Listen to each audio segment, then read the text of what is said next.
We had discussed aesthetics, and we've also discussed, or you've heard me butcher that word multiple times this mod.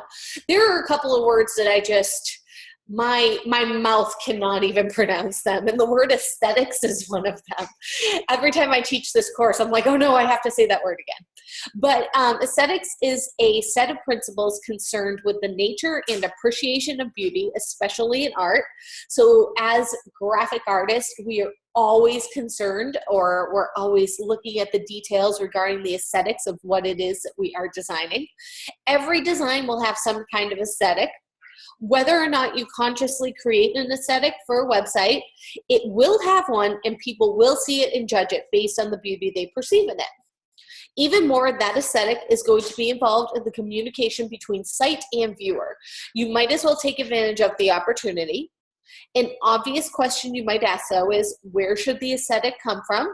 And can it be anything, or should it be unified with the rest of the design? Now, I myself personally have opinions on that. I think that the aesthetic should come from the overall theme. You know, you should be, especially in advertising, you need to be thinking of your potential client. So this mod, we are trying to advertise and get families to come to our specific town or city based on our advertising campaign. We are in a battle with each other for tourist dollars this summer.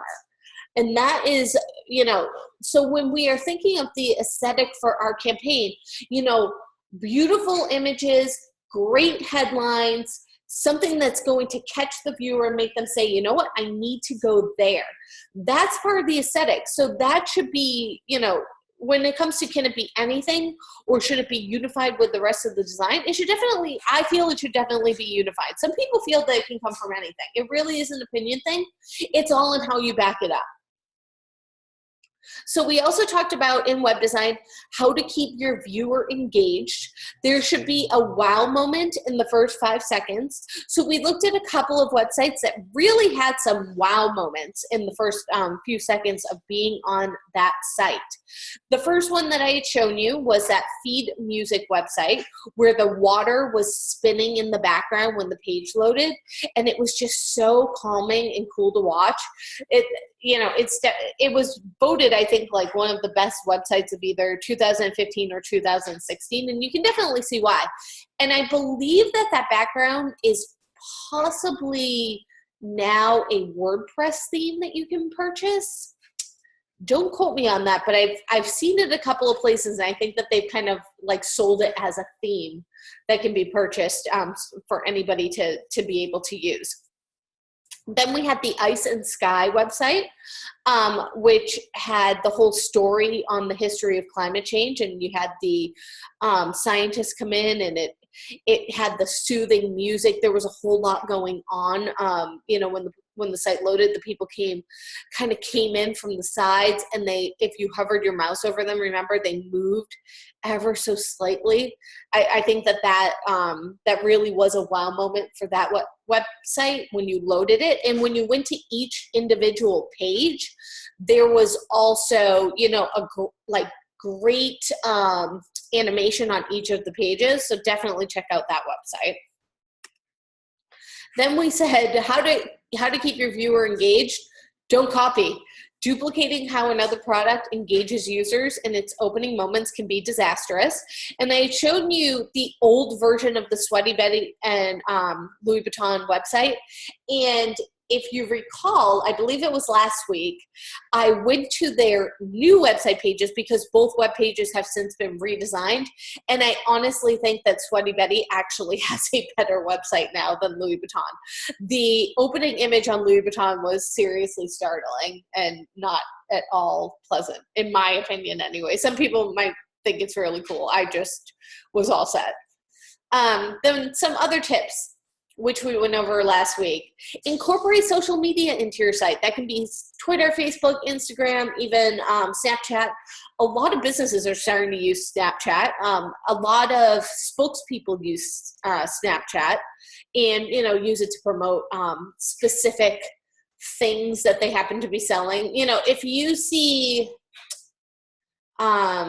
one of the Kardashian sisters, let's say, on Snapchat talking about a weight loss shake, it's not a coincidence. That is advertising. They are getting paid for that.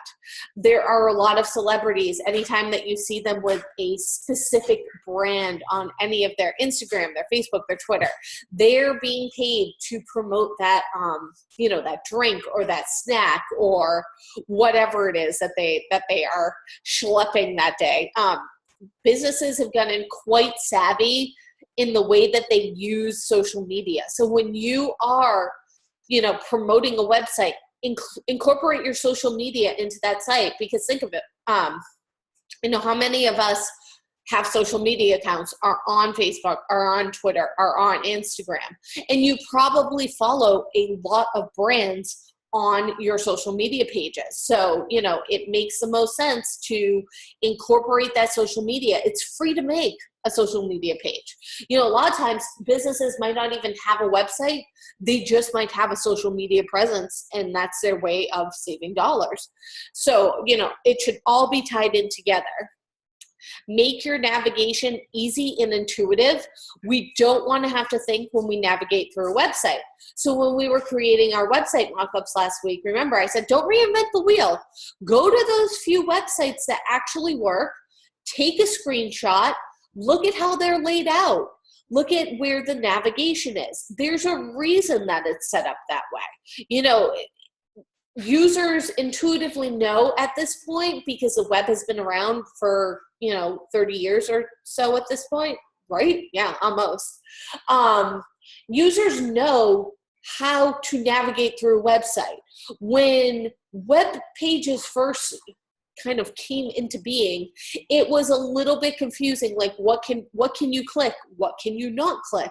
Now we notice, if we hover over something on a web page with our mouse and it goes from being the arrow to being a little finger, we know that we can click there. We've kind of programmed ourselves, even those of us who are older and can remember a day before the web, we've kind of programmed our brains to know how a website operates. So we don't want to have to think when we're navigating through a website. We just want it to work the way it's supposed to work.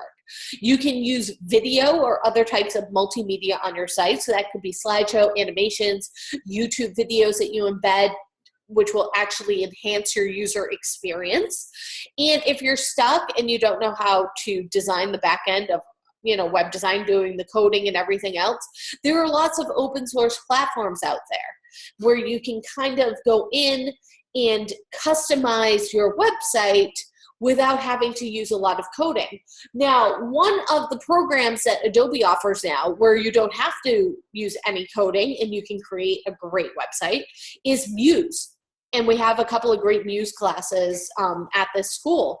And it's, you build an entire website and it works the way InDesign works, only for the web. So it's a really great way to kind of jump into web design. So if you haven't had a Muse class yet and you haven't gotten a chance to yet, check out Muse. You've made a mock-up in this course. Why not see if you can get that mock-up to work in Muse? It's a great segue into, figuring all of this out. You will definitely be better off for it. And then other tips. Typography is important on websites too, not just in print. Don't make your viewers squint to read the copy. Use clean, neutral colors. Your site will end up looking more clean and more professional. And also think about the fold in your design. That means think about the bottom of the page right here. This is the fold. What is a user going to see before they scroll down? That is the fold. It goes back to the old school, newspaper. The above the fold, anything above the fold was, front page news. Anything below the fold, it could still be on the front page, but it wasn't above the fold. Pay attention to your design. Limit your font and colors. Have a good, strong logo, and utilize professional photographs. If you want to be taken seriously, if your photographs are low res and blurry, you aren't going to seem legit you know, when others are looking at your products, you know, I might be a little bit skeptical about going somewhere if they can't, you know, put a good photo to the place. Like, what are they trying to hide? It's kind of like if you've ever looked at real estate photos, if you've ever purchased a house or even just wanted to rent a place and the photos are really blurry and they're really tiny and they're really small, and you're like, you know, everybody's cell phone could take a better picture than this. I'm a little bit skeptical about what's going on there. It's the same thing. So make sure that you are, you know, you're going to Google, you're searching for large images, and that way you'll get the best images possible. And we went over that a couple of times during this mod. So then when we were talking about, you know, websites, I said that a lot of websites now are responsive websites, which means that the content begins to fold into itself when it gets to be on your mobile screen. So this is how a web page would render on both a iMac, one of the larger iMacs, and an iPhone. And you can see how the content has become to fold into itself. Some of the images scale down. You lose the sidebar over here once it gets into, you know, the size screen. And this works right, you know, the mobile version works much better than if this entire web page, just like this, tried to scale itself into this iPhone screen. It's not going to work. You would have to, you know, pinch with your fingers to zoom in. What a nightmare that would be. You'd have to scroll back and forth, back and forth, back and forth to be able to even read the text. The text in the mobile app or the mobile version of this website clearly is rendering correctly the way it's supposed to render. You know, and that really does make the difference. And I'm actually right now, I'm trying to pull up on my iPhone their website to kind of show you in real time what it does. So let me escape out of this for 1 second, and I will turn on my camera. And this is the same Smashing Magazine website. There we go. So you can see right on, maybe hopefully I don't have a glare. There we go. So you can see how the content scales itself down once I am on my iPhone as opposed to, you know, the screen. I just didn't want you to think that that's just, you know, a picture and it doesn't really work that way. It definitely works that way. Their menu is a little bit different. So when you go to, let me fix it like this, there we go. So when you go to the menu, I don't have to pinch to see. The colors are a little bit light because there's blue and that's a little bit difficult to see, but it still works the same way. So, you know, it's not just the way you see it, you know, over here and it doesn't actually work in a similar fashion. It does work in a similar fashion. That's always good to see when, you know, a couple of different websites. And if you want to see, you know, if you want to get a good feel of some good responsive websites, go on your cell phone and see how, you know, how those websites load on your cell phone versus how they load on your laptop. Or you can even go on your tablet, you know, basically same thing. And I do have, let me see, I'm running Zoom on my laptop, but I think I might be able to even show you on my laptop. And it's really good to just see like the different screen sizes. So while I type that in, my iPad's a little bit old. I have an iPad mini, and it's great. It really is great, but it's a little slow. We have a lot of things on there. I feel like I really need to clean that thing off. All right, so let me escape out of this and I'll show you again, you know, the difference, again, how it loads on a iPad as opposed to how it loads on my iPhone. So, and then you can see when I start to turn the page, you know, turn my iPad, it responds. And I do apologize. I have my window's open. It's so nice out today. So you can see how it responds to whatever the size of the screen is. And it starts to close in on itself when the screen gets smaller, and it, and it resizes itself. Pretty cool. All right, back into Zoom so I can see what I'm doing. Doing 25 things at once today, which is fine. All right, there we go. So I had a couple of different examples of this. So Smashing Magazine, I think, is one of the good ones. This is for Tower House, I think is the name of the place. Again, you can see how the images start to close up, and instead of them being individual boxes, they now run in a vertical row. Again, that will work better on your phone than trying to have 3 columns. Most things when they go on a phone or to a cell phone size, they go down to 1 column. It's just easier for you on your cell phone to read 1 column of, content as opposed to multiple columns of content. However, some of the iPads do stay as multiple columns. So we had discussed and we had seen a couple examples of, mobile websites versus responsive websites. And I kind of talked a little bit about why do people still bother with a mobile website? And I think you're seeing it less and less frequently, honestly. Responsive kind of seems to have won the battle, and it's the way programmers are going these days. I kind of liken it to Blu-ray versus HD DVDs.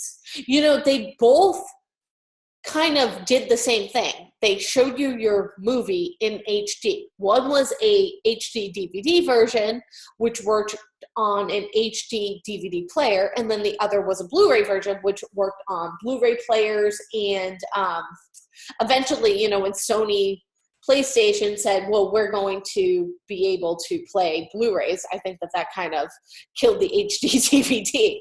So it's kind of the same thing. It's like they both get you there. They just kind of choose a different path to get you there. But I think the reason why responsive is winning this battle is you only have one URL. You don't have to redirect to a mobile specific URL, and it's one less step.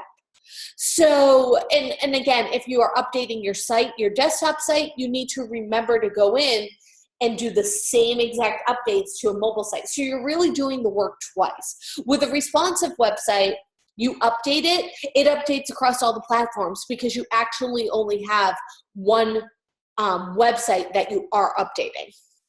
So when we were talking about why do people even bother designing for the web, thinking about the way something will render on a cell phone or render on an iPad, it's because, the amount of people who are accessing, the web primarily through a mobile device now. I think I've given you the example that, a few years ago, my mom got rid of her laptop and she only uses her iPhone, her iPad, and her iWatch. She's very Apple. Like she's gone from, she had like this old Sony laptop to she has the latest and greatest of all Apple products, and she could basically conduct a class on how to use Apple products. And it's great because I never have to help her set up anything, which if you have any parents who are not very tech savvy, you probably understand that, like how great that is when your parents are tech savvy. So, I send people to her if they can't figure things out. I'm like, oh, just ask my mom. She's really good with her iPhone, if I don't want to deal with it. But, that's a lot of people. 28% of Americans use a mobile device to access the web, and that statistic was from 5 years ago. So you can only imagine now, because 5 years ago, I think she did still have her laptop. And now she is one of those people who only uses a mobile device. So also, people are arriving at the mobile web through more diverse channels than ever before. And that can be social networks, email campaigns, texting campaigns, through search engines. If they go into Safari and search for something, or search for, my husband has an Android phone, and Google is just embedded in the Android phone, like the Google app. You can just Google something right from the home screen. Well, then it's going to send you to the mobile browser right there on his cell phone. It's not going to send him, over to his computer when after the search.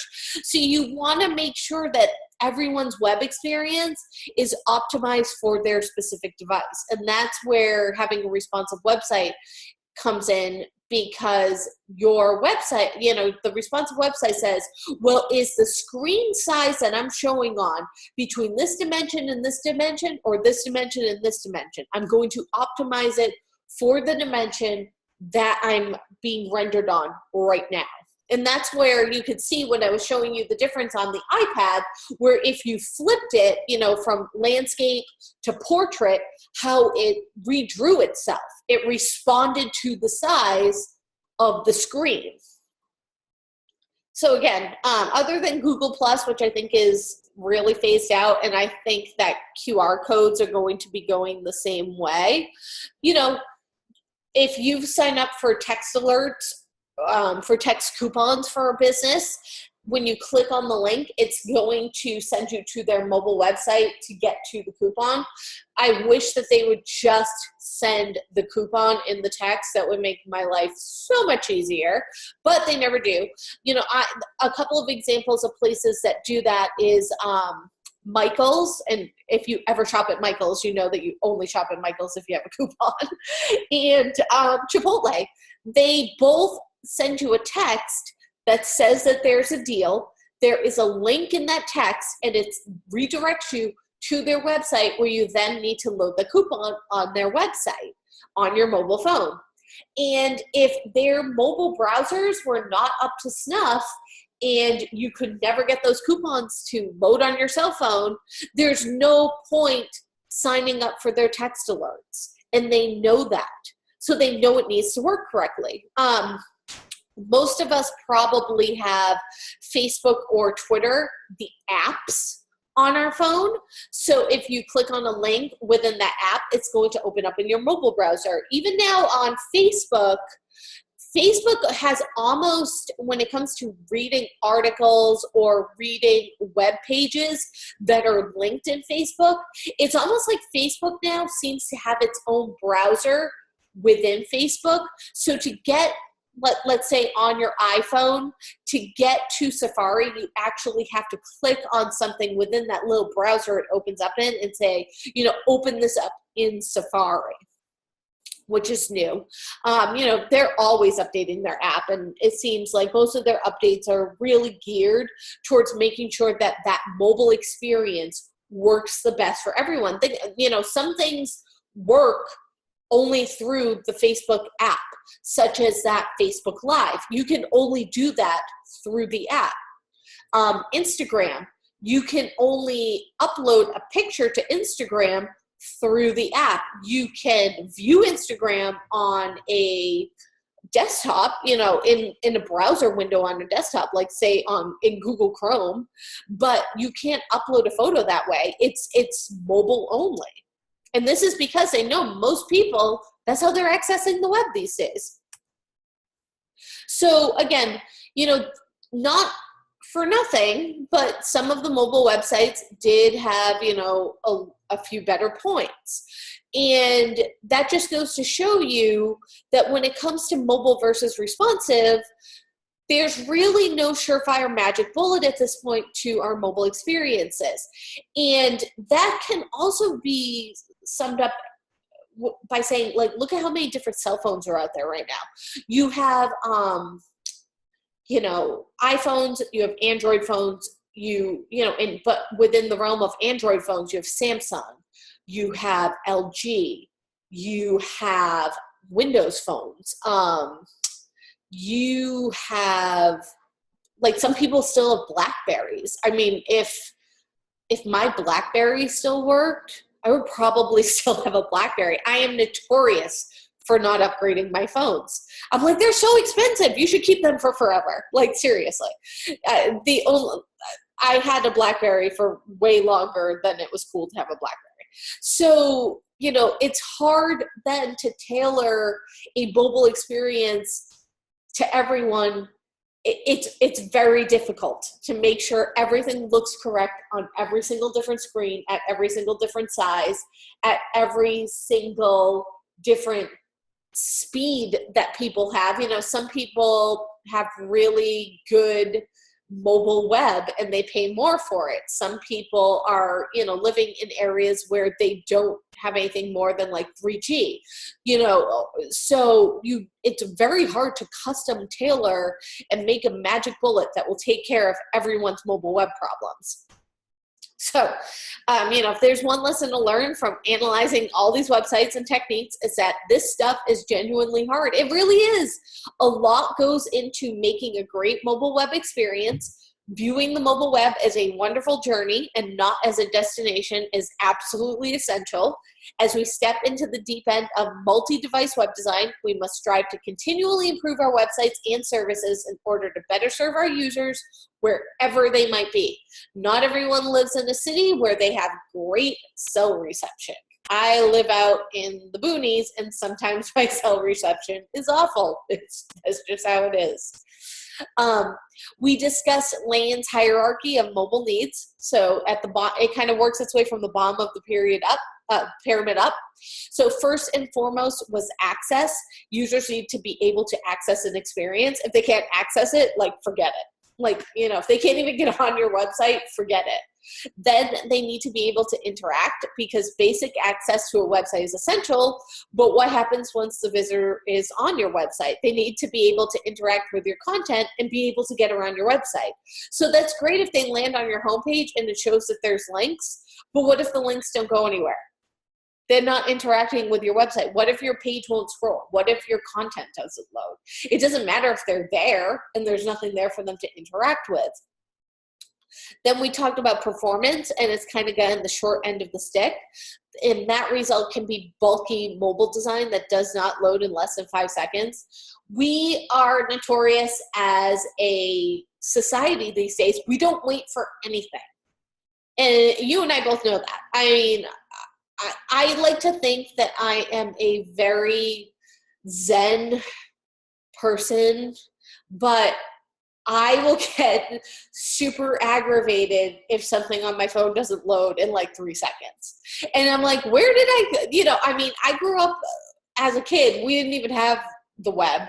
And now I'm sitting here getting aggravated that, Facebook took 3 seconds to load. So I could, look at some picture that I'm literally wasting my time looking at. It's pretty insane how much we are just not willing to wait for anything anymore. Then we have the enhancement link.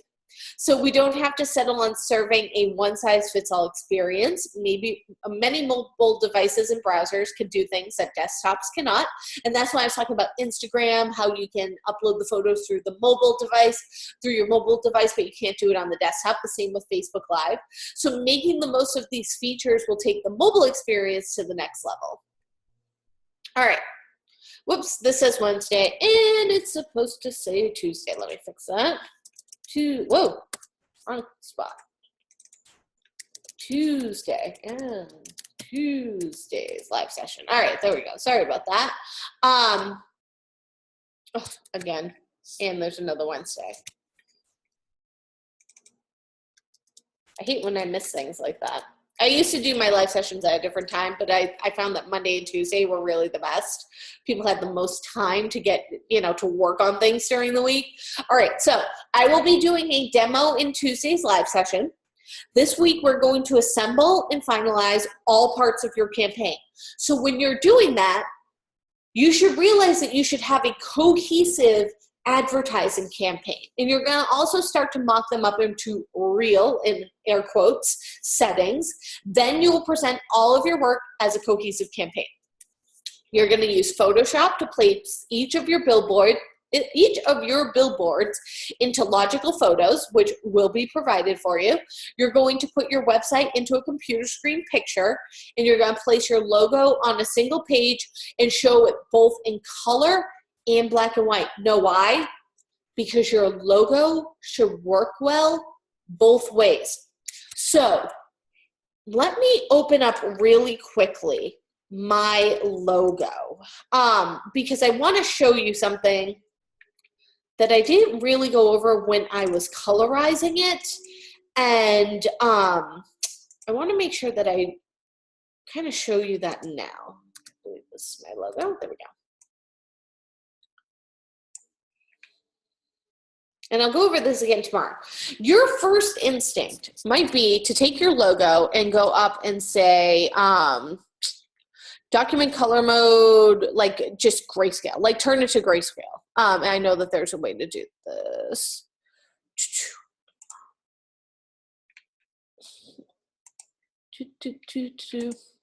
They changed where things are located and edit colors. There we go. Convert to grayscale. And be like, okay, there, it's grayscale. But see what happens with my blue? You know, my blue became very gray. And the word Massachusetts, let me go back. What stands out now? Massachusetts. Like my actual logo is getting like really lost like that. So what I might do is, this isn't a bad gray. I'm just gonna kind of sample this gray because I'm gonna use it somewhere else. But right now I am going to grab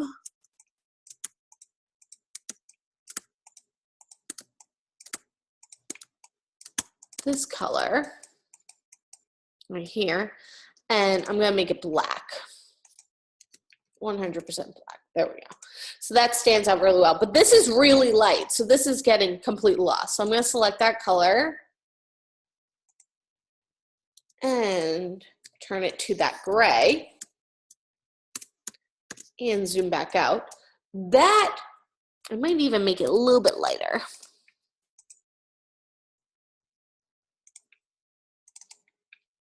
%, let's try 50. There we go. So that is a much stronger black and white logo, as opposed to just turning it grayscale and calling it a day. So you really want to look at the contrast when you are creating that black and white logo.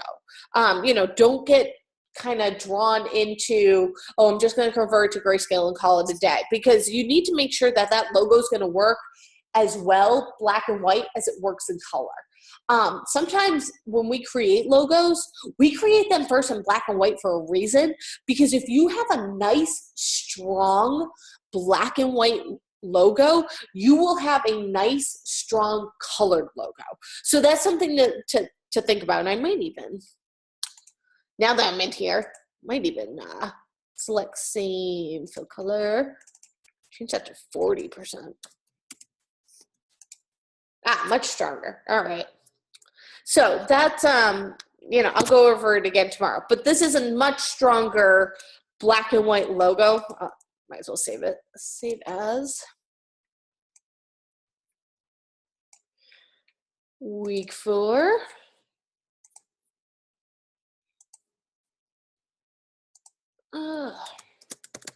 Final assessment. Week 4, logo.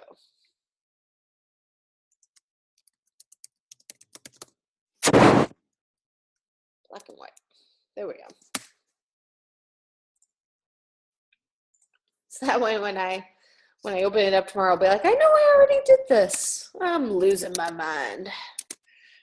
All right, there we go. And go back to presenting that. Nice and big screen. All right. So yeah, so you want to make sure that that black and white logo, you know, works as well. So you're going to have both of those together on a single page. That means, you know, you would put your colored logo and then the black and white logo below it, or side by side, whichever way it works, to put them both up on a page. You're going to put all of your elements together. So all of the parts of your campaign together in a single PDF and submit them to me for final grading. Everything that needs to be presented, make sure that you have each of these on a presentation template, which are in the final assessment to be downloaded. You have your final logos, the 2 of them. You have your 3 billboards. Those should be on 3 separate pages. You have your 3 Facebook templates, because remember we did 3 different cover photos. You have your website homepage and your postcard. Now, unless if you got a 100% on all of these assignments, you need to go back in and make the changes that I have suggested to you before you put them on the templates and submit them to me. If you just submit the same exact thing and you don't do any of the changes, you don't fix anything that needs to be fixed, you will be docked points. So make sure, based on the overall design. So, you will not get 100% just because you put these on the template if you haven't fixed anything that needs to be fixed. So what I'm going to let you do is you can bring any work that you have in progress to tomorrow's live session for any help and any sort of a critique that you are looking for. So I will post that as an announcement to bring in your work tomorrow if you would like some help with your work and if you would like a critique with your work. Make sure that you're doing that. All right, and remember the theme. The theme for all of these is family summer vacation. So make sure you've included all of your files and have the final logo, color, black and white, 3 billboards, total of 3 on separate pages, the 3 Facebook pages on the 3 separate templates, so there should be 3 separate pages for that, 1 postcard, front and back, and 1 website mock-up. And again, don't forget to include both the color and the black and white version of your logo and use the templates for all of your submissions. Do not zip the PDF file, just upload the multi-page PDF file. That's the way to submit that. And make sure you take the comments that are given to you by me and your fellow students in the live session critiques and make changes accordingly to your files before you turn them in. So try to submit the file as one big PDF with all the files. If it is too big and it's not uploading for you, you can create one PDF for each of the files, but put all 3 billboards together, put the logos in another, and then put like your Facebook ones in another. But you should be able to set it up as a multi-page PDF. We'll go over that tomorrow. All right, so let's discuss, and this is a little bit of a hot button topic, but let's discuss some habits that bad graphic designers have. And we have everyone who is in this industry, we have all been guilty of this at one time or another. I personally have been guilty of this at one time or another. No one is susceptible to never having one of these bad habits. It doesn't make us bad designers, but if we realize we have the habit and we choose to do nothing about it, then it does make us bad designers. Like, let's be honest with ourselves. If you know that you're doing something wrong and you don't care enough to fix it, you're not going to be a good designer. Let's just not even sugarcoat this. And the only way that I got to the point where I bettered myself as a graphic designer is to kind of get rid of a lot of my bad habits I had. I had some bad habits, and I'll be the first to admit it. It's hard to look in that mirror and go, oh, that was me. So, I just want to let you know, like, we've all been there, especially when you start out. If we were all great when we started out, then we would all be top of our game in our industry, and we'd be making oodles of money, and none of us would be here. So we all, like, everybody has room for improvement. That's kind of, how this industry goes. You're never at the top of your game, even if you are at the top of your game. There's always somebody who will out-design you and just do something absolutely amazing. And that's a good thing. It's good to always be on your toes with graphic design. It really is. So, number 1, reacting on criticism. Good designers never react to criticism, be it constructive or otherwise. Bad designers take criticism personally and may even get downright rude with the client. You have to be open-minded. This industry, everything you do will be critiqued. when you stop and think about it. You create something, you send it off to your client, and you're asking them, do you like this or not? And 9 out of 10 times, 99% of the time, they're going to find something to tell you to fix. A lot of times I find that they're going to tell you to find something that they want you to fix so they feel like they're getting their money's worth. It's true. Like, nobody is ever happy the first time with the first thing that you design. And if you took that to heart every single time and you were like, forget it, I quit, you're not going to get anywhere as a designer. So you have to just let it like kind of roll off your back, roll with the punches, and it takes a while to get to that point. It's not a very easy thing to do. We're not, ingrained to just all of a sudden take criticism well. It's just that, I take criticism pretty well now because I've been doing this for so long that I'm like, oh, all right, yep, yeah, no, that's fine. I'll just fix it. You can't take it personally. You really can't. And it's almost that you can't take your own designs personally. When we become so invested in our design and we love it so much that we cannot see past that design, we're not going to get better. So it's like you have to be able to know when to stop, know when the design is done, and know when to listen to others and change things, and know when I don't know if that's going to be a good choice. You have to have an eye for it, and that takes time. Number 2, being unaware of industry updates. Bad graphic designers hardly know about the designing world, let alone the people who make up the industry or the newest software updates and trends. If a designer is lacking in essential industry knowledge, she or he cannot be described as an innovative designer. And that's true. If websites still looked the way they looked in 1997, nobody would be innovating.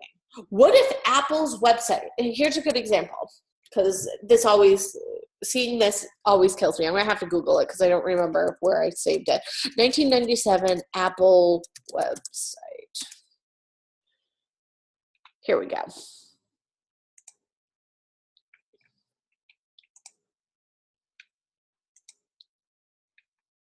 Oh, really? Well, here's another version of it. There we go. Now, what if Apple never innovated and their websites still look like this? Would you feel comfortable putting your credit card information in and buying a $700 iPhone from a website that looked like this?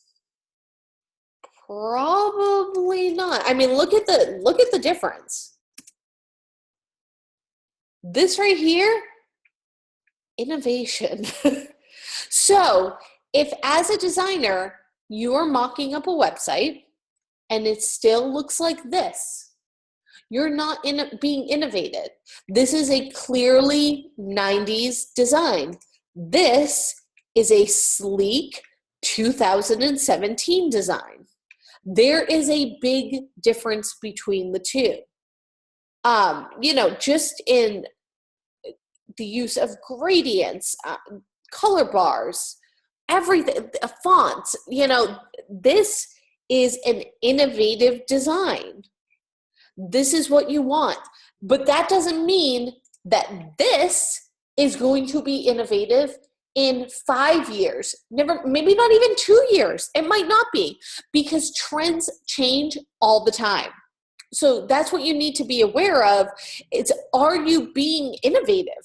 Are you updating yourself? Are you aware of what is going on in the industry around you? And if you aren't, you're not going to be a great designer. Number 3, not sketching designs. This one I'm on the fence with, because I think there's a time and a place for that, as with everything. They say professional disaster. I say if you are new to this and you aren't quite sure how to set things up, sketch it out. Every graphic designer must know how to sketch at least a rough draft of the project and have a proper design process they follow. That is true. Your design process might not necessarily be a sketch specifically. Some of us sketch in the program. Like sometimes I block things out literally with blocks, blocks of color in InDesign and then put things in, and I have a rough draft in my head. But you need to have at least some sort of a vision. You can't just take all of this text and figure it out. It'll take you longer. You need to have a hierarchy. You need to understand where things should go and why. And that is part of the sketching it out process. Some of us do it in our heads. Some people need to literally sit there and put a piece of paper, pencil to paper and figure it out. Procrastinating. Procrastination is a bad habit, and those who stick to this habit often come up with substandard work and are unable to meet deadlines. Your deadlines in this course should be a hard deadline. And the reason why is graphic design is an extremely deadline-oriented industry. Clients set a deadline because things need to get out, because their marketing material needs to get out, for a specific promotion at a specific time. Your designs need to be ready at a specific time so it can go to the printer, so it can come from the printer printed and get to the client on time. If your client is a real estate company and they are holding an open house and they want flyers for Sunday, for that open house, and they talked to you 2 weeks ago, and you know that the printer needs the file on Friday in order to print out 200 copies of these custom postcards that they're going to hand out at this open house or put around town, and they need 3 days as a turnaround to print these pieces, cut them, and then mail them to the client. What happens if you, the graphic designer, blow your deadline to your client? Now the deadline is being blown to the printer. Now the printer needs to either come up with, work double time and cost the client more print-wise, which they are probably going to come to you for those costs, or the whole job has to be scrapped because you didn't get your work done on time.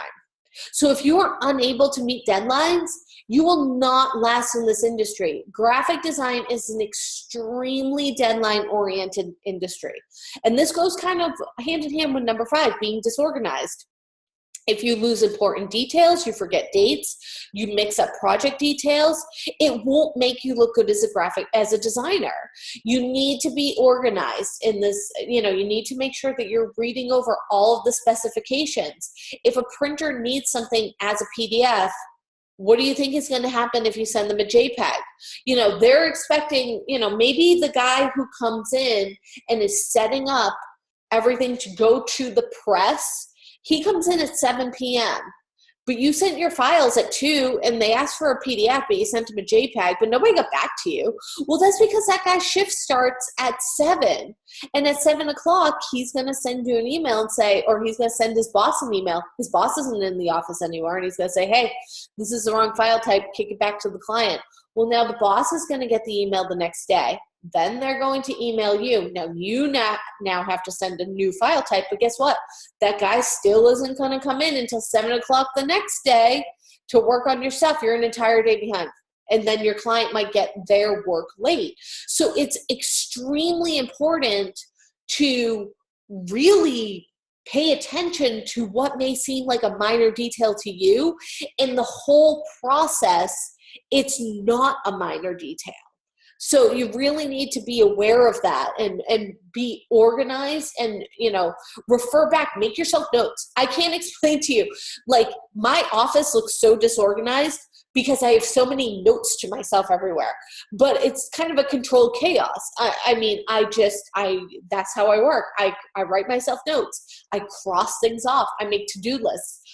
My other way of organization, because I teach at 2 different schools. I teach for a high school and I teach here at Independence. And both of them are online schools.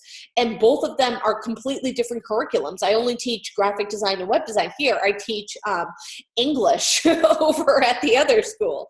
But I utilize on my Mac and on my iPhone, and they are synced with each other, the Reminders app. everything in my life, I live and die by the Apple Reminders app. It tells me, just to let you know, it tells me that I need to make an announcement to you regarding the live sessions when, that you need to be in the live session in 30 minutes. It reminds me to post my discussion questions on, Sunday, and my second discussion on Wednesday, so I don't forget, and I'm posting 2 days. It reminds me to go back into the discussion posts on Thursday and Friday and give you guys some more information on the topics that we're discussing. It reminds me about, my different announcement reminders. It reminds me to email everyone who may not have submitted their work for this week and to follow up with you guys. It reminds me that I have a live session for my English students on Wednesday at 2 p.m. and that we're going to be discussing this topic. I literally live and die by the Reminders app. I set everything up on a schedule. If I have to do the same thing every single week, I set up my reminders and I have it weekly at this time. Send me this reminder. And I don't check anything off until it is done, to the point where every single day I have a reminder in my phone to drink 80 fluid ounces of water, because that's my goal for the day. And I don't let myself check that off until I drink 80 fluid ounces of water. Like, that's how crazy I am. But guess what? Little red dots drive me bananas. So I end up taking care of things. And I will sit here and I will chug water just to get rid of that reminder. So that is my way of organizing myself. What you need to do is you just need to find your way. What is going to work best for you to keep you on top of all of those little details? And there was a time where I was not organized in this fashion. When I first went to school, went to college, we didn't have all of this at our fingertips. I had a computer that I went to college, but I didn't have a computer, I don't think my own computer, until maybe my second year of college. And my grandmother bought me my first Mac, and it was so expensive. And I had that thing for like 15 years. But we didn't have like cell phones. We didn't even have PDAs back then to remind you of things.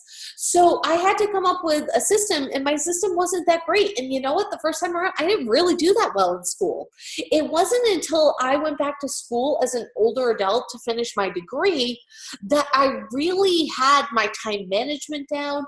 I had a system in place, and I had figured out how to, get my disorganized self organized, and it made me a better person in the long run, and it also made me a better designer. So that really is a big one. Number 6, lacking creativity. Obviously, not bringing new ideas to the table, not willing to learn new tricks or trying out new schemes because it requires extra effort. Using common derivative concepts is a sure sign of a lack of sheer creativity. Nobody wants to hire such a designer. You need to be creative. You need to keep pushing your own boundaries. When you keep designing the same way because it's safe, you're losing yourself creatively. And the reason why we all get into this, especially as graphic designers or artists or whatever, is because we enjoyed the creative aspect of it. So I feel like sometimes, when you start to do things as a job, it kind of changes itself and it's not a passion anymore. You need to step back for a second and remember why you had that passion, why you chose to do this in the first place. And as soon as you kind of step back and you do that, you'll find your creative juices really get flowing. And maybe that's stepping outside of just the medium of graphic design. Sometimes when I'm not feeling creative in design, I get my camera out and I go out and I just take photographs. And it kind of gets my creative juices flowing, or I start to paint again. And even though, just the simple act of putting some paint on canvas is enough to get my creative juices flowing, that when I get back on the computer to design something, I'm way more creative than I was before I did this.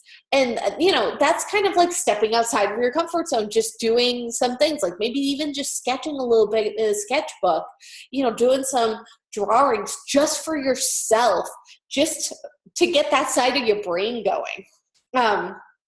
Number 7, having a careless attitude. Lazy graphic designers don't care about a client's deadlines or their project completion. They delay deadlines, give substandard work, and absolutely don't care about their clients. So in your courses, remember, not just me, but all of your instructors, we're your clients. And I think if you kind of flip your brain to think of us that way, you'll end up doing better work in your classes. And if you do better work in your classes, you're really kind of creating the building blocks to do better in your careers. If you take school seriously, you will take this job seriously, and you will be so much more better off for it. So don't have a careless attitude like it's just school, because those bad traits can infiltrate you in your career, and you don't want that. Really take this seriously. Treat your instructors as your clients, and your work is going to be much better for it, and you're going to have so much more portfolio-worthy work. So you really want to look at it that way. Number 8, submitting low quality images. Sending clients low resolution images, which are difficult to scale and impossible to enlarge. Don't do that. Submitting images in both vector and raster format is the right thing to do. You want, especially if you are creating a logo for a client, you always want to make sure that you are giving them the vector version of that logo. Don't just send them a JPEG. You want to make sure that they can use that logo in all settings. You never know when the client might need to print the design on a different medium altogether. Make sure you are submitting the best quality work back to your clients. Believe me, if they only got something, it was low res, and then they find out they can't use it, they're not going to come back to you again. They will find another designer. Number 9, being smug. One of the characteristics of bad designers is that they are smug and overconfident about their work. They consider themselves the best and even charge an exorbitant price for their substandard derivative designs. Derivative designs. Say that 10 times fast. I can't. Don't be smug. I don't think any of you are. I really don't. I have not gotten that impression. So don't think like, oh my gosh, I hope she's not talking about me. I have not gotten that impression from any of you. Seriously. I have loved working with the students at the school because I have not run into that. I have run into smug designers in the past, and it's always been in the workplace. But you know what? They always thought their stuff was the best, and they thought that their stuff had no room for improvement. And chances were it never was. To me, I always want to work with somebody better than me, because it's going to hold me to the highest standard of myself. And it's going to keep pushing me to be better. My husband is an amazing illustrator and an amazing artist. And being married to him has really, it's kind of hit my graphic design ego. Seriously, his work is phenomenal. And every time I see it, I'm like, oh, I just wish I had your raw talent. But you know what? His work keeps me on my toes. And I think we have a great working, and we have a great, personal relationship because of that. He's taught me so many things, but then there are a couple of things that I am better at, and he'll tell me that all the time. He's like, I don't think that he makes them, don't tell him I said it, but I don't think he makes the best font choices all the time. And he'll tell me, he's like, you know what? I don't think that this font works. Can you just come down here and help me make a font decision? And I'm like, ooh, yes, that I can help you with. You've created and drawn this amazing piece. Definitely let me look over your font choices, So we each have our strengths and our weaknesses, and luckily they seem to balance out, and they've helped us each become better designers, but if we were both smug and we both thought that we were the best, we would probably always be butting heads, and we would never get any better. You always want to get better. That's what's going to make you a graphic designer, is when you're just open to always getting better. Number 10, copying work. I can't tell you like how awful that is. You're not going to get any better if you copy work. Here's the thing. When you're first starting out and you're trying to figure out a way and why things work, I will always tell you, look at professional designs. Why do you feel that this works? And there's a reason behind it, because, that specific grid or that specific layout, the hierarchy of the information. When we were creating our websites, and I said, don't reinvent the wheel, kind of look to what works. You weren't copying. I didn't see anybody copy anything word for word or just like the exact design. You were looking for inspiration and a reason why something works, but don't actually copy somebody's concept. And you'll know when it happens. It's happened to me. Those designers, they lack a creative drive, which is why they prefer to copy another designer's, and they claim it as inspired art instead of creating their own. I worked for a company where we were each tasked to recreate the brand image for our product, so that a new product package. And I was making a couple of designs, and we had one community printer. So when you would print something out, sometimes you didn't get over there right away. And my work was on the printer. One of my pieces was on the printer for a full day. I didn't realize I left it up there. And we went in, we all submitted our work to our boss via email. So this other person didn't realize that it was all going to be printed out and put up on the board. Well, she had copied right down to the picture my exact design, but he knew that it was mine first, and he put both of them up. And she had to sit there through the whole critique with her copied work on the board next to mine. And she acted honestly like it was no big deal, which was kind of funny, because I was like, wow, that looks exactly like mine. But I'm not going to say anything, because I'm not the type of person to call somebody out, but it was so blatant. And she didn't use the same font, and she tried to do what I had done, but she didn't know how to do it. So it came out weird. But it was kind of funny, because I was like, oh, what do you think of so-and-so's? Well, that's nice. I also liked it when I made it. But hey, what are you going to do? So if somebody's copying your work, it can be annoying, but sometimes you're just going to have to kind of go with the flow of it.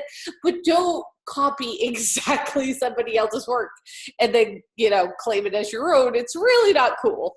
All right. Number 11. Not using the correct software. Bad graphic designers fail to understand the significance of using specific software for specific services. For instance, they will create a logo in Adobe Photoshop and then send the client that rastered file. We know that we should be creating logos in Adobe Illustrator because they're scalable. That's really important. That's something that needs to be sent, to a client, a scalable vector logo. Number 12, they have a lack of color understanding. Designers must have a strong understanding of colors, contrasts, and combinations that can appeal to the viewers. They must also know that web design templates are preferred in RGB, while Pantone color standard is the best for logo design. So again, I think that that's another reason why this school is great, is you have your color theory classes. So you're really understanding how colors work, why certain colors work together, and the whole theory behind it. And a lot of people don't take those classes. And you will be a better graphic designer for taking them. And then last but not least, number 13, being unprofessional. So when dealing with clients, it's so necessary to be professional. This includes using a formal language rather than using slang. Designers who practice an informal code of conduct will harm their reputation and gain popularity as being unprofessional. That means that your emails should be professionally formatted. Dear their name, I am writing to tell you this. Don't just text your client out of the blue. Hey, I'm going to be late. Who is this? Oh, it's me, your graphic designer. Like, that's not professional. If, problems will arise, and it's how you deal with those problems, and it's your level of professionalism when you deal with those problems. And that's why I always say when I'm teaching, communication with me is key. I understand that life happens, believe me. So, if you're communicating with me early and right off the bat and let me know that there's going to be an issue, of course, I'm going to try everything I can to work with you. But if you're going to email me at 11:30 at night and be like, oh, hey, I'm not going to get in, that's not professional. So you want to treat me the same that you would treat a client, and you want to make sure that, that the lines of communication is open. This also goes back to responding to emails. If somebody emails you, the professional thing to do is to acknowledge and respond to those emails in a professional manner. All right. So that's kind of a lot that we had gone on. All right, let's get into some advertising tricks. I like this portion too. I think there's some great information here. So there's a couple of different ads that are out there, and I think it's really interesting to learn about all of the different types of ads, because when you're actually flipping through a magazine, or maybe even if you're watching, a TV commercial, or, driving past a billboard, you'll be like, oh, that's what type of an ad that is. All right, I totally learned about this. So I always find different things like this really interesting, and I do find advertising so interesting. So I really enjoy this course. So we have the avant-garde ad. So think exclusivity, the newest and coolest product. Be the first to get in. Clearly my my image needs to be changed, but iPhone 6 bigger than bigger, and now they have the iPhone 7 Plus. So it's not as big. So we have to switch out that image. But everything about Apple is the latest and greatest. Have you noticed that? That is their big thing. If you have this, then you have the newest thing, and people. It works for them. People, camp out to get their products. I can't imagine ever doing that in my life. I don't think that there's anything that I would be willing to sleep on the sidewalk about, but that's just me. It's kind of like the people, they just opened up a Chick-fil-A in my state, which I've lived in the South and I've lived in Arizona. So I'm like, yeah, it's fast food. I mean, granted, it's good, but people were literally camped out outside of the Chick-fil-A for 2 days before it opened. And I was like, that seems in New England in the winter a little extreme. I'm not gonna lie. But they wanted to make sure they were the first ones in there to get a chicken sandwich. So you can, this is where those exclusivity type ads come from. Then you have your bandwagon ad. Jump on the bandwagon. Everybody is buying this product, so you should buy this product too. And I think that this is a good example. The Oral-B toothbrush. It's the trust the brand more dentists and hygienists use. That's their bandwagon. Jump on it. Hey, if dentists are using this, why are you using anything else? Clearly, you should be using the brand that the dentists are using. I don't even know what brand of toothbrush I have. I think because I've designed advertising and advertisements for so long, I think I'm not susceptible to it anymore. I'm like, what's the price? But it works. Facts and figures, statistics, percentages, numbers used to help you feel confident in your purchase. So, Facebook, they offer advertising now. So they want you to know, why it is that you should advertise there. How many active users, all of our facts and figures, this is why you should advertise with us, yada, yada, yada.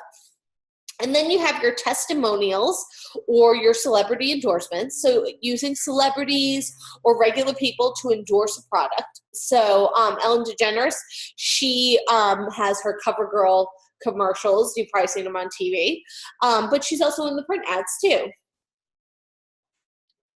Then you have, patriotism. Show your love and patriotism for the U.S. by buying this product. Chevy, our country, our truck, the old new Silverado. And my husband always laughs because he says, he's like, okay. He's like, that's fine. Because his dad is a big Chevy truck person. You need to buy a Chevy because Chevy is American and yada, yada, yada. And he's like, your truck is not even made in the U.S. He's like, and you yell and scream about my car, but what components of my car were made in the U.S.? So it's like, it's kind of funny these days, we're a global economy, but that doesn't mean that our advertising is going to let us know that. They're going to tell you, if you buy this one, you're better. Transfer or association. Do you want to be popular, famous, interesting? Dos Equis. The Dos Equis most interesting men in the world or the planet, something like that. But I heard that they're retiring the Dos Equis man. Kind of sad in a way. I really like those commercials, but then they became too much. Then using ordinary people. Buy this product because it is good for everyone, a good value, and it's used by ordinary people just like you. And I think lately the Swiffer ads have really, really hit this one on the nail. With like this one right here is a couple of years old with the old couple, but it was like, ooh, like even the old man who's never cleaned a house before. Which is amazing. Even he can use the Swiffer, and it's kind of funny, but it works. And I think they have the ones now with the people who just get a pet and then somebody drops off the big Swiffer box at their house. And I'm always like, how do I just end up being the person that gets the Swiffer box dropped off at their house? Number one. Number two, how have you never heard of a Swiffer at this point in your life? I can almost understand the older couple, but it cracks me up when it's like somebody in their 30s and they're like, Swiffer, what's this? I'm like, have you never been to a store? But anyways, that's their advertising trick now. Whether or not it comes across as completely genuine, it seems to be working for them. And then the simple solutions. So advertisements offering a quick fix, simple solution, easy, no work, no fuss. And think about it, anything beauty related is the simple solution to all of your beauty needs. If you use this cream, you will instantly look 10 years younger. And I'm like, yeah, not really though. Go beyond moisture, get daily protection from the environment, and it's like, really, it's no different. Everything's the same. Maybe some things work a little bit different. To me, it's like, what isn't going to make my face like completely red or something? I have such sensitive skin, we shall say. All right, so what is advertising? After all of this, we've been talking about this for forever, but what is advertising? And really, it's the activity or profession of producing advertisements for commercial products or services. So my little quote is, movie audiences are receptive to advertising. Well, aren't we? I mean, I think I gave the example that, when previews come on, everybody in that audience is a critic. We're all going to decide in the next 30 seconds or less, whether or not we are going to see that movie at all based on that preview. And we all chat about, that just seems completely unrealistic. Oh, so-and-so in this, great casting choice. I mean, we are all movie critics when the previews are playing, and we won't remember half of them by the time we leave the theater if the movie we were watching was actually good. But, that's what advertising is. It's the profession of producing advertisements for commercial products or services, in a nutshell. So, why advertise? We want to sell products. We want brand recognition. We want to market our product. Marketing is a form of advertising. We want to traffic consumers to either our stores or our websites or our social media pages. I mean, think about how many, pages out there. If you pass this on to somebody, like this page, share it, and then post a comment, and we'll give away a free dinner to our restaurant next, whatever. And look at how much like buzz that gets. You'll see everybody on your feed who lives in that area, who follows that page, sharing the same announcement, with the same posting, ooh, pick me, and liking the page and saying, oh, like this page, you can win like a free gift card. Like, think of how well that works. They're giving away, what, $20 worth of product to get like 400 people to actually come over to their page. It's a no-brainer when it comes to advertising. And that's, again, social media advertising. So people use it to announce new products. Every time something's new, there's a new commercial for it. And then during election season, or even not anymore, I feel like we're constantly in election season, but there's political ads. You are inundated. You couldn't even turn on a TV in 2016 without seeing a political ad. So then we have a couple of different types of advertising. You have your public service announcements, the PSAs. That's advertising that seeks to further the common good. And I think one of the examples I gave was from the 80s, but it's like as soon as I hear the word or the acronym PSA, I just think of the commercial from the 1980s. This is your brain. This is your brain on drugs. Hold on. I'll pull it up for those. This is your brain on drugs commercial. I bet you that right here, 1980s. There we go. From the Partnership for Drug-Free America. Okay, last time. This is drugs. This is your brain on drugs. Any questions? Boom, right there. 5 seconds. And yeah, so anytime I think of a public service announcement, like I was probably 6 when that commercial came out, seriously. And in the early 80s. That's guessing if it came out around 85. And I am now 38 years old. So 32 years later. And when I think of a public service announcement, my brain immediately goes to a 5-second commercial I saw as a child. If that isn't good advertising, I don't know what is. Then you have your cause advertising, which raises funds for nonprofits on social issues, but it runs in a paid media site. So that means they pay for ads on TV, or they might pay for ads online or billboards. And the ones that I can think about are the ASPCA, the Sarah McLachlan commercials, which, with the animals and she's singing in the background, and they will make you sad and they will make you feel like a horrible person. And then I will look over at my dog and I'm like, you know what? I rescued him. I did my job. Like, I've worked for rescues in the past. I'm good. And I have to change the commercial, the station every single time that they come out, because I'm like, I feel absolutely horrible watching this, but I've already done my part, and my husband said we're not allowed to take in 10 more dogs. Then you have your commercial advertising. This promotes brands, commodities, and informs consumers.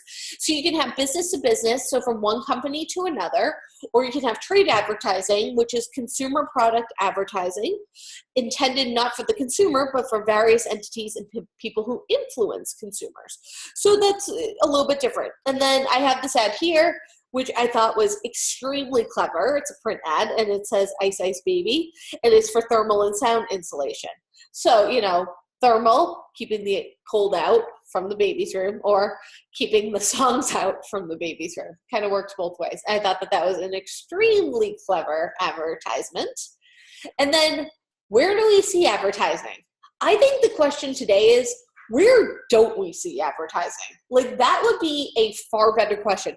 Could you imagine how unplugged you would need to be to not see advertising anymore? I mean, you wouldn't be able to listen to the radio. You wouldn't be able to go online. You wouldn't be able to turn on your TV. Except maybe for Netflix. Like, I think Netflix might be the last place where you are not being advertised to when you turn on a screen. But you'd have to, navigate right to Netflix. And even then, it's kind of like, I guess the rating systems for each of the, the shows or the movies on there, like maybe that is a way of advertising, although, they're just all there for you to access, but there isn't at least a paid advertisement at this point. And I will bet you good money that somebody has kicked around the idea at Netflix, like, hey, what if we had a cheaper option that's like $6 a month, but there's ads? Like, you know, should we maybe do that? And then they can upgrade to the more expensive option to get rid of the ads. Like, I wouldn't doubt it if in 5-10 years, like, Netflix just takes over the world and there's an option that's a little bit cheaper, but you get ads, kind of like Pandora or a lot of other online resources where you can watch things. You know, it's like you pay to not have the ads. What is it? YouTube Red, I think it is, or something, where I think if you pay for that, you don't get the ads, but half the time you can skip them anyways. So where do we see it? You know, back to where don't we? TV and movies, obviously. We've got our commercials and our coming attractions. On our cell phones, you can't even like log on to the mobile web without there being a pop-up ad now. Like when you're on the screen reading something, they'll take up the whole screen. You have to try to find the little X. Those are the worst. You know, even if you're playing a game on your phone, there's advertising down at the bottom of the game. Excuse me. If you go to the mailbox and you have direct mail, those flyers, envelopes, postcards that are mailed to your home and business, that's advertising. I know. I designed that stuff for years. Then you have your newsprint, and as you're flipping through a newspaper these days, newspapers are half advertising because there's no money left in newspapers except for advertising dollars, and they give them big ads to make them happy and make them stay. I mean, there's almost no content in a newspaper these days. Then you have social media, Facebook, Twitter, even Instagram. Advertising everywhere, whether or not you realize you're being advertised to. You have your billboards, which we're very well aware of, especially after this course. You know, you're driving down the street or driving down the highway, and you have regular billboards, you have animated billboards. It's amazing. It's amazing that they're just coming out with, you know, self-driving cars now when you think of how many distractions there are for us out on the road every single day. And half of it is advertising. Half of those distractions are our phones or whatever. But it's like, you know, it's because we've been advertised to. Then we have the 5 major players in the advertising industry. Those are your advertisers, marketing, or advertising department. You can have an in-house agency. You know, let's think about what their functions are and the pros and cons. So there's a lot of pros to having an in-house agency. Somebody's right down the hall. If you need your graphic designer, you just kind of get up from your desk and you walk over and you're like, hey, you know what, we want to update our Facebook page today. Do you think you can do that? Oh, sure, I'll do it right now. You know, so that's definitely a pro. But sometimes, you know, some of the cons is they might not think outside of the box as much. You know, they might not be as willing to take risks. And that's where if you go to an external agency, they will develop the creative for you as the advertiser, and they might be more willing to try new things. Then you have the media, which is the channel through which your ad is delivered. So that can be TV, that can be print, social media, you know, cell phones, texts, anything these days. Then you have your suppliers and vendors. Those are a group or service organizations or individuals that provide specialized services. And you got to think, why do advertisers or agencies hire them? Because they provide a specialized service. It's one less thing that the agency has to take care of. And then you have your consumers, which are your target audiences. So there are some key advertising terms that we went over this mod, and that is demographics, which describe an audience by age, gender, ethnicity, location, otherwise known as the facts about them. So if you want to target a specific demographic, there are companies that provide demographics to agencies. You literally buy lists. Whether you know it or not, you are on so many advertising lists that are just bought in bulk by agencies. I work for places that bought lists all the time. So don't be surprised if you are on a list. I'm just going to mute myself real quick. I just need to blow my nose. I'm probably getting a little bit nasally for you, so hold on one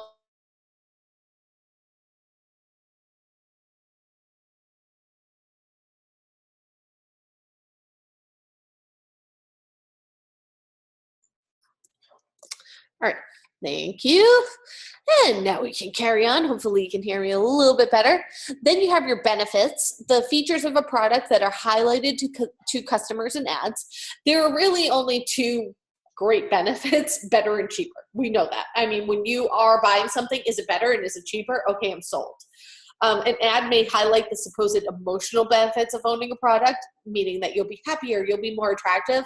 But in the long run, if you think it's better and it's cheaper, you're definitely going with it. Campaign, that is a time-limited set of ads. So campaigns may run across different media, and they might run for 1 month, or they might even run for 10 years. But they can be categorized together as they are the execution of a central idea. Then you have the creative. That's where you guys come in. So you're the creative ideas behind an ad, or the person or team who will come up with them. Then there is brand awareness, and that is the extent to which a brand is recognized by potential customers and is correctly associated with a particular product, expressed usually as a percentage of the target market. Brand awareness is the primary goal of advertising in the early months or years of a product's introduction. So let's think about that ad campaign. So an advertising campaign is a series of advertisement messages that share a single idea and theme, which make up an integrated marketing communication, otherwise known as the IMC. Advertising campaigns appear in different media channels across a specific time frame that often need to be clearly defined. Modern advertising campaigns often combine multiple online and offline channels, such as online social media, TV, out-of-home advertising, branded packaging, and others. A critical part of making an advertising campaign is determining a campaign theme, as it sets the tone for the individual advertisements and other forms of marketing communications that will be used. The campaign theme is the central message that will be communicated in the promotional activities. The campaign themes are usually developed with the intention of being used for a substantial period, but many of them are short-lived due to factors such as being ineffective or marketing conditions or competition in the marketplace and marketing mix. So before I have you think about what some famous ad campaigns are, let's go back to that point about being a short-lived ad campaign. And there has been one that has been all over social media and all over the news last week for being a short-lived ad campaign. And it was that Pepsi campaign, that one with, what is her name? It's like one of the Kardashian sisters. It's like, but she's a Jenner. I don't remember her name. I try not to know their names. I'm not gonna lie, but that was all over social media as being a marketing campaign that completely backfired. So even though Pepsi had paid like millions of dollars to put out that ad campaign that was probably going to be out for a couple of months, like maybe even through the summer, it was literally yanked in 2 days after showing up online. I never even saw it on TV. The first I heard about it was on Facebook. So there are, it's never a given that when you come up with an advertising campaign that's supposed to run for the next 6 months, that it actually will run for the next 6 months. You can see where, consumer backlash will cause you to just cut short an ad campaign. But there are a lot of famous ad campaigns out there. So you might want to think for a minute, what are some famous ones that you've seen? Some for Coke, some for Nike, Apple, who else? Off the top of my head. Let me go to the next slide. Oh, the Old Spice Man. I'm like the guy on the horse, the Old Spice Man. Those are some well-known ad campaigns. So you have the Dos Equis Most Interesting Man in the World, which I got that wrong on the last slide, but that's okay. It happens. Old Spice, The Man Your Man Could Smell Like, which those ads still crack me up. Then you have the Nike Just Do It, and then Coke, Share a Coke With. But I don't think that they're doing the Share a Coke With anymore. I haven't seen the names in a while. I never actually got my name. Like my mom and everybody over there got their names and like went and searched for them, but I never went out of my way apparently to try to find my name. I don't drink soda, so that's probably why. Then you have the advertising process. So it's one of those things where it's like, as a designer, it's kind of interesting to see where you come in, as far as the advertising process goes. So phase 1 is the overview. That's when you would meet with your client. Phase 2, you and the client, you'll discuss strategy, you'll develop the direction, you'll try to come up with a solution, figure out the best way to get there. Phase 3, which is one of the most challenging steps, is coming up with those ideas. All right, so we know that we need to sell more boxes of cereal. So what are some strategies? Well, we can come up with, we can redesign the box. We can do this, we can do that. All right, show me those ideas. That's like putting pen to paper right there. And then once you come up with some ideas for those advertisements, phase 4, design. The idea is articulated in a visual form. Phase 5 is production. So that's implementing one's design solution. And phase 6 is implementation, where your solution is deployed and it's put into effect. So those are the 6 phases of coming up with an ad. And whether you realize it or not, you will end up going through all of those phases. Even if strategy starts to melt with idea phase, you first need to know what the strategy is to come up with an idea for it. You might sit and talk about it at the same time. It might not be a long drawn out process, but you will definitely go through those 6 phases. So when you're in phase 1, you're going to meet with your client. That's the first time, you're just there to figure out what their needs are and how you can best, if you can even meet their needs. You might find that as a designer, they want more than what you would be capable to deliver. And it might end after phase 1, after meeting with the client and discussing the overview. What if they need this blockbuster commercial and have a $1 million, budget and want it shot and they want professional actors, and you're like, whoa, I don't know how to get in touch with, Matthew McConaughey to get him into your commercial. I mean, last I heard, he's still making those Lincoln commercials, but I don't know if he's really going to want to come and stand in and eat pizza at your pizza place. I just don't think that I'm the person for you. And then it would end. Phase 1 would be the end of your meetings. But that's where you'll discuss your project goals and objectives. You'll learn about the client's business or organization, their product, their services, or their group. You'll determine your audience. You'll also analyze the competition. That's also where you're going to determine your budget, the advertising medium, your schedule and deadline, other parameters that are integral to the success of that campaign. So that might all change, whatever those parameters are. Then you have phase 2, the strategy. So you're going to develop the direction of your solution. So in this step, you'll examine, you'll assess, you'll discover, you'll plan, and you'll also come up with a creative brief. If you are going that route where you're actually going to type up for your client a creative brief to let them know what's going on. And you'll notice in this step, we're not even conceptualizing or designing yet. So again, that creative brief, it's a strategic plan, kind of a map that both the client and the design firm or advertising agency agree upon, a written document outlining and strategizing a design project. It can be called a design brief or a creative work plan. The first time you sit down to type one of those up, it can be a little bit intimidating. I'm not going to lie. I've had to type a couple up in my day, but once you kind of get it going, it's like, oh, all right, so you need this. We feel that we can do this for you. Here we go. Let's come up with some ideas. Let's really assess and come up with a plan here. Most briefs are made up of questions and answers. It's a handy format of the objectives of the project, the design context, and the audience. The brief becomes a strategic plan for implementing objectives and a written standard against which creative solutions can be measured. The client and creative professionals can go back to the brief for guidance, or designers can use it to support their concepts or solutions. Then you have your ideas phase, phase 3, which is one of the most challenging steps. It really is. Formulating an idea necessitates research, analysis, interpretation, inference, and reflective and creative thinking. Then, and this is where we all come in, the design phase. The idea is articulated in visual form. So during this phase, most designers will start working by thinking with a pencil in their hand. They might do some thumbnail sketches, some roughs, or some comps.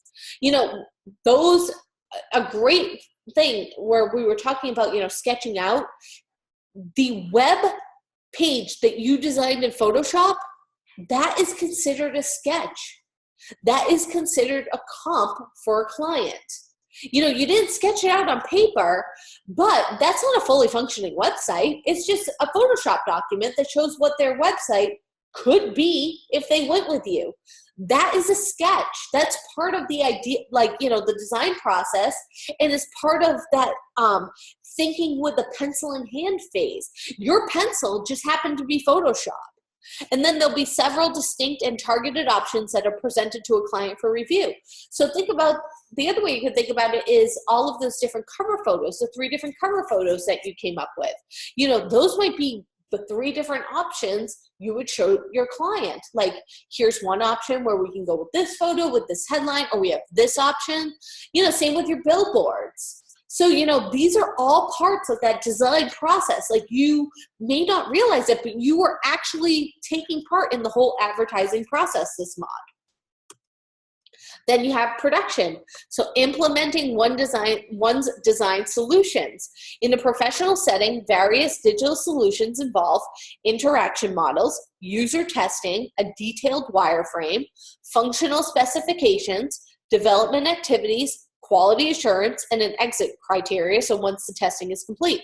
So you're actually this week going to be doing that interaction model. You're going to be taking those billboards and mocking them up on that billboard JPEG so it looks like your billboard is part of a street view. That's the part of the production, showing that to your client. This is what your billboard will look like out on this street. And then phase 6, implementation. Your solutions are deployed and put into effect. Designer and client are debriefed. You reviewed the solution and its consequences. You examine your finished assignment, and you determine what went right and what went wrong. And that's really important. I think that's one of the best parts of the process, and it's really where you're going to get the most out of it.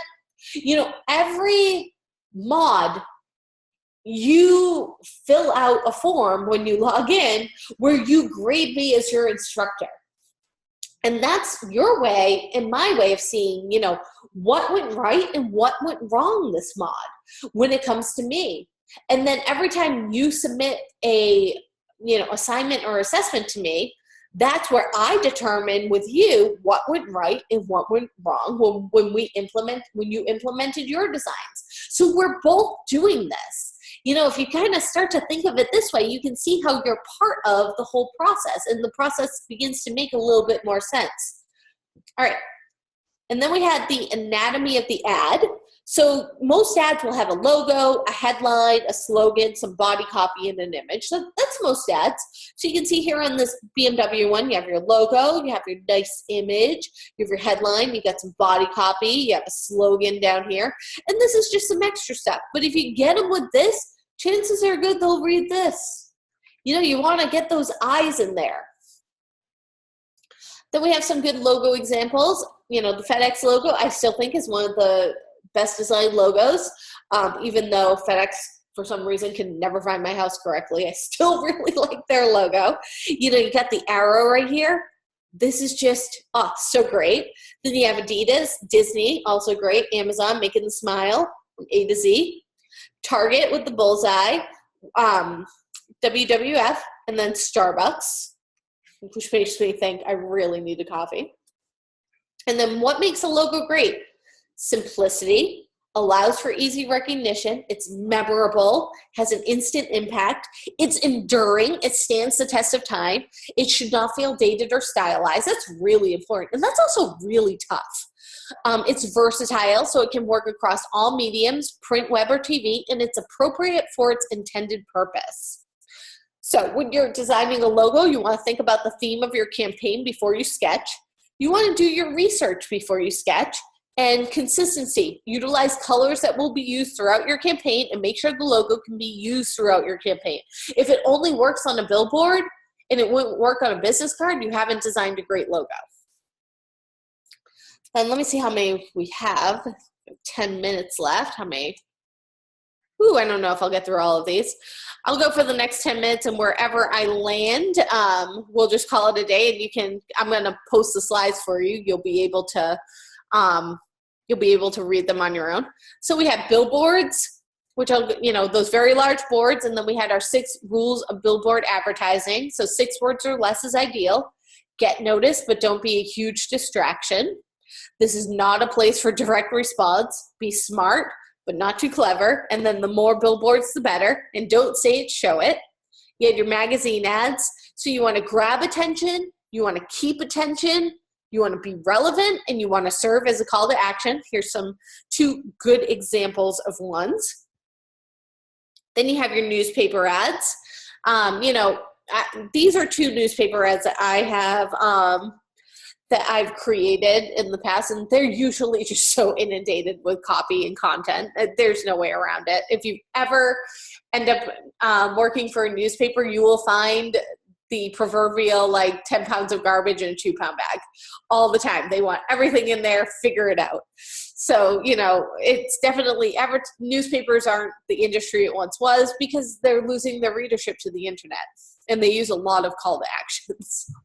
Then you have business cards. So you can have your standard card, or you can have those clever cards that are interactive. Both of them, just make sure they look professional. You don't have to go and pay an exorbitant amount of money for this perf card that'll turn into a chair. Just make sure your design is professional. It's on a good stock of paper, and believe me, that really makes an impression on someone. You have postcards. So those are direct mail advertising pieces sent to consumers via mail. So usually, make sure you have the spot for somebody to be able to send it out. There are postal regulations when it comes to designing a postcard. And then you can put a message on the front. You can even put a message on the back. This is also one that I've designed. Then you have, visual and words. Who is the star of your ad? You need to think about that. Who's going to be the hero, and who is going to have a supporting role in your advertisement? You have the visual verbal relationship. And when we were discussing the visual verbal relationship, we were talking about the teddy bear ad, the go bear hunting, and how, just saying that phrase on its own without seeing this image, 2 different things. But when you see them together, it creates that visual verbal relationship.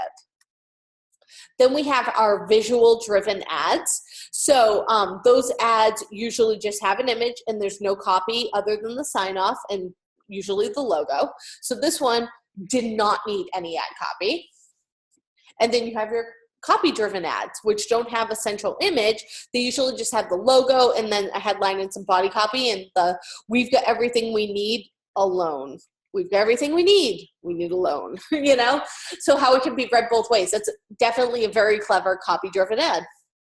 So different approaches, which are specific frameworks, which provide a general sense of how conventional advertising is structured. So these are all the different approaches that you could take. And we had gone over a whole bunch of examples, which were the demonstration, the comparison, you had your spokesperson, your endorsement, your testimonial, your problem and solution with Jennifer Aniston, your slice of life. I always like this one. I had a headache this big, but I took an Excedrin and it's gone. I still remember those ads. I used to get migraines all the time when I was a kid, so I remember all of those ads. You have storytelling, cartoon, musical, the misdirection. That was the one with the guy putting the diaper on with his feet because he didn't want to get off the internet. You have your adoption, your documentary style, mockumentary, and then a montage. You have ads that use animation, and then consumer-generated creative content.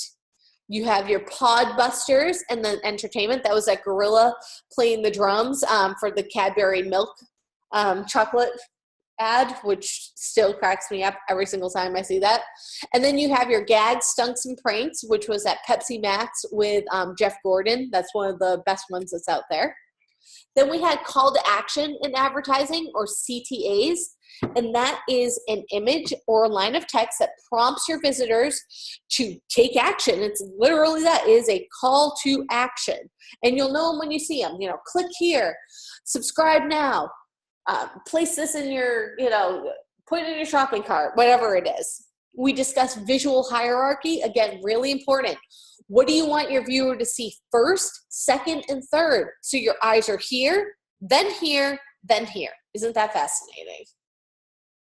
You have your basics of hierarchy and design. So in typography, it would go headline, then a subheader, then your body text. And then visually, you can add in those call to actions or images. Man, I think that was the last one.